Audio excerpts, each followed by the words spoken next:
राकेश घर में बेरोजगार बैठे एक शख्स को इश्क का बुखार चढ़ा और लड़की उसे मिल नहीं पा रही थी। एक दिन राकेश घूमने निकला तो बस स्टॉप पर एक सुंदर सी कन्या को देखकर रुखसा गया।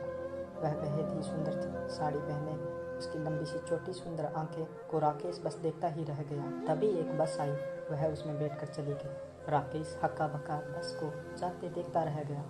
फिर अपने आप को संभाला और घड़ी देखी तो 11 बजे थी। वहाँ से चल दिया, लेकिन दूसरे दिन इसी वक्त यहाँ आने के इरादे के साथ। वैसे भी पढ़ाई पूरी हो गई थी, मगर नौकरी या काम धंधा नहीं था। वो इस दौरान इश्क की पींगे ही चढ़ा ली जाए, यह सोचकर दूसरे दिन बन ठन कर बस स्टॉप पर पहुँचा तो वह बस में चढ़ने की कतार में खड़ी थी। उसे देखकर दिल बहुत जोर से धड़का, जैसे गले से बाहर आ जाएगा। राकेश भी कतार में खड़ा हो गया। उसकी ओर देखकर सौंदर्य का नजरों से पान करने लगा।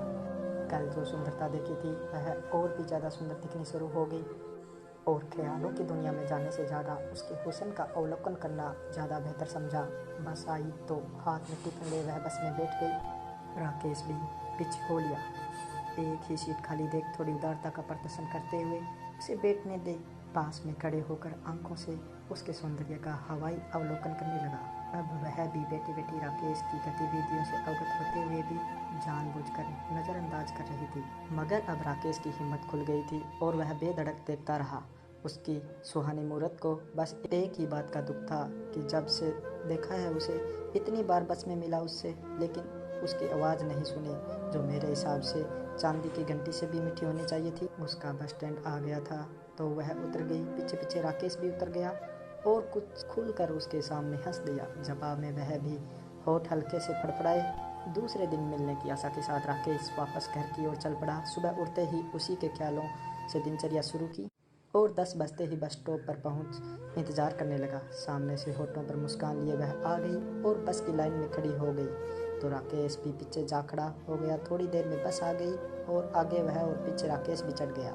संयोग से एक ही सीट खाली थी। राकेश ने भी नारी सम्मान का मान देते हुए उसे बैठ जाने का इशारे से बोला। वह खिड़की के पास बैठ गई और राकेश उसके साथ में बैठ इतरा रहा था। कंडक्टर आया तो उसने अपने पर्स से पैसे निकाले तो कंडक्टर ने बिना पूछे ही टिकट पकड़ा दिया। इस पर वह मुस्कुरा गई कि इसका उसकी आवाज़ सुन पाने का जो ख्वाब था वह टूट गया। टिकट के पैसे थे, उसने पर्स दोनों के बीच में रख दिया तो राकेश की हिम्मत बढ़ी और पर्स को छूकर ऐसा महसूस करने लगा जैसे उसके हाथों को छू लिया हो। फिर राकेश ने हिम्मत इकट्ठी की और जेब में से पेन निकाला। वह एक छोटी सी पर्ची पर लिखा और उसे दूसरे दिन बस स्टॉप के पास वाले बगीचे में मिलने बुला लिया। चिट्ठी उसके पर्स के बाहर वाले पॉकेट में डाली और उसके बस से उतरने से पहले ही उतर गया। सारी रात सो नहीं पाया कि पता नहीं वह आएगी या नहीं। दूसरे दिन समय होते ही राकेश बगीचे की ओर चल दिया जहाँ वह पहले से बैठी थी। सुंदर साड़ी, बालों में गजरा लगाए हुए, होठों पे हल्की सी लाली शायद कुदरती थी। राकेश भी इधर उधर देखकर उसकी ओर चल दिया और जाकर उसकी बगल में बेंच पर बैठ गया तो वह थोड़ी अदा से मुस्कुराई। राकेश भी जवाब में हंस दिया। राकेश अपनी ओर से पता नहीं क्या क्या पूछता रहा और क्या क्या बताता रहा, लेकिन वह हंसकर सिर हल्के से हाँ या ना करती रही। इससे राकेश का सब्र ने जवाब दे दिया। राकेश ने पूछा, आप जवाब क्यों नहीं दे रही हो, गूंगी हो क्या? इस पर उसने अंगुली से राकेश की जेब की ओर इशारा किया जहाँ पेन था। राकेश ने उसे वह दे दिया। उसने अपने बैग में से एक छोटा सा कागज़ का टुकड़ा निकाल कर कुछ लिखा और राकेश की ओर बढ़ा दिया। उसमें लिखा था, मैं पूर्णतया सुन सकती हूँ, बोल पाने में असमर्थ हूँ, क्या आप मुझसे शादी करोगे? राकेश मन ही मन सोच रहा था कि अपनी तो बैंड बज गई। सोचा वैसे भी बेकार हूँ, दोस्त लोग ताना मारेंगे कि गूंगी ही मिली। राकेश अचानक उठा और बिना पूछे बिना देखे चल पड़ा। राकेश वहाँ से जल्द भाग जाना चाहता था, पेन लेने को भी नहीं रुका। तभी पीछे से एक मधुर चांदी की घंटी से आवाज़ आई, अपना पेन तो लेते जाइए जनाब। आवाज़ सुनते ही राकेश के होश उड़ गए।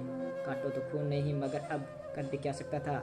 लड़की ने राकेश की परीक्षा ली थी जिसमें राकेश फेल हो चुका था। पेन लेने की हिम्मत नहीं थी, कैसे करता उसका सामना। और अब मोटियाँ बांध कर धीरे धीरे और बाद में दौड़कर बगीचे से बाहर आ गया। बाहर आकर देखा तो कलेजा गले को आया हुआ था और पसीने से कपड़े गीले हो गए थे। इश्क का बुखार उतर चुका था। दोस्तों, यह थी राकेश के प्यार की कहानी। आपको कैसी लगी कमेंट में ज़रूर बताएं और ऐसी प्यारी कहानियाँ सुनने के लिए चैनल को सब्सक्राइब करना बिल्कुल ना भूलें।